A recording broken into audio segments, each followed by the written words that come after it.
What's up everyone, my name is Gus and welcome to the channel. I'm a huge slosher player. I love all the slosher weapons in the weapon class. So when I saw the Blob Deco finally get announced yesterday, I was really excited to see what it was gonna get. Blob Deco will be having Line Marker and Kraken Royale. So when I saw this post, I was already expecting Line Marker because we were able to see the subline on the Blob in the trailer. Marker's the only sub with 40%, so it was a good chance that Blob was gonna get this, and now it's official. As for the special, I'll be honest with you, this one comes out of left field. I honestly did not expect Blob to get Kraken. And there are mixed opinions on the kit. It kind of reminds me of the day when Tri Nouveau came out. Some absolutely loved it and some absolutely hate it, and it was particularly because of the special at the time, but it's pretty much the same situation here. As to why some people love it, I can understand the argument. Blob has finally gained a sub that inflicts damage and can help the Blob combo for a pick. In a game that is more fast-paced compared to Splatoon 2, having a sub that can be thrown quickly for an instant 40 damage, it'll be helpful when some of the blobs do not fully connect to the opponent for the kill. Each blob does 30 damage, right? So let's say for example you hit an opponent with 2 sloshes from those bubbles, it'll do 60 damage, and if you follow up with a marker, that'll be 100 for the pick. I think that's what's really cool about this sub, is that it effectively increases the range that Blob can kill, and it gives it a faster option to pick off the opponent. It also helps with mobility, and it gives you the ability to track, which can be helpful for the Blob when it's in a tight situation and it needs to get out, and when it wants to locate the enemy on the map. As for Kraken, Blob now has a special that allows pressure to be up close. Kraken Royale is a good special. It's invincible, it has a lethal charge attack, it can force its way into territories that enemies may not want people to get into. And I think that's what'll benefit the Blob, it'll give it that option. It does have some weaknesses that we'll cover in a little bit, but overall, I think Kraken Royale gives Blob that tool to force its way into areas that it normally wouldn't be able to, because the main weapon isn't the strongest right now, at least compared to other weapons that are considered meta. So yeah, basically Marker Kraken gives Blob a new playstyle as opposed to simply playing that supportive role.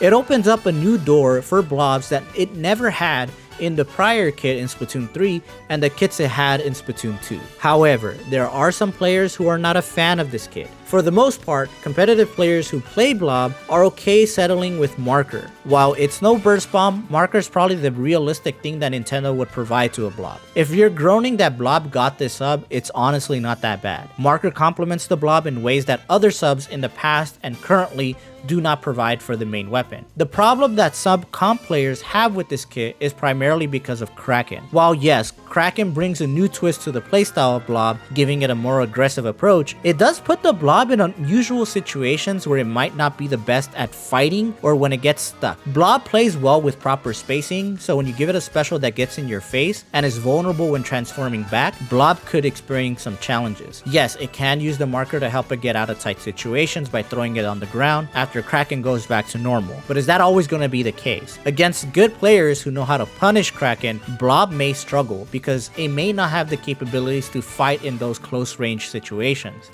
To be clear, as I've said in my previous Blob video, I always thought the Blob needed an alternative playstyle that wasn't exclusively support. The reason I liked the Blob Deco in Splatoon 2 was because the Blob could be supportive, but it could also be aggressive with the suction bomb rush. Basically, it can be aggressive without getting too much into your face and potentially dying. It's the reason why I've said I prefer Super Chumps or Triple Ink Strikes as a special. Let's take Super Chump as an example because it's the other special that was introduced alongside Kraken. If you pop Chumps with Blob, you pop it and you go alongside with the Super Chumps. Basically, you'll fight and the Chumps will be defending you and blocking damage. I think that's why I really like this special with the Bloblobber, because you can play from a safe distance with the Chumps and get out if you need to, because you're not going up into people's faces that much. You're using the Chumps as a barrier to defend you and you're fighting alongside it.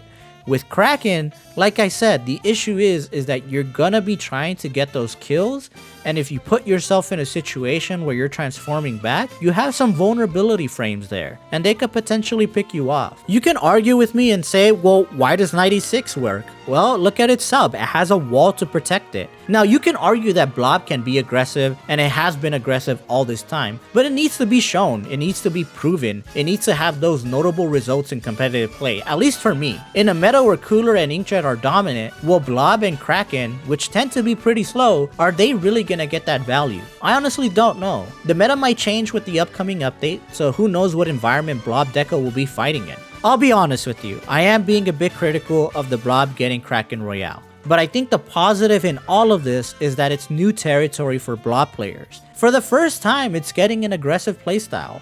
Whether it's Hiroriso, Pika, Nico, or Isaac pushing the weapon in the Splatoon 3 tournament, it's gonna show us what Blob is truly capable of. Was Blob meant to just have a support or hybrid playstyle as shown in previous kits? Or will this kit finally prove that Blob has what it takes to be fully aggressive and have that playstyle to push up its viability in the competitive scene? Only time will tell.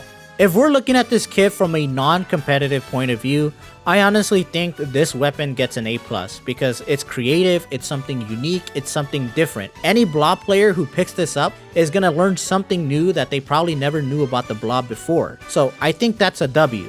Let me know what you think. Do you like the Blob Deco? Was Kraken the best fit for the main weapon? As always, everyone, thank you so much for watching, and I'll see you next time.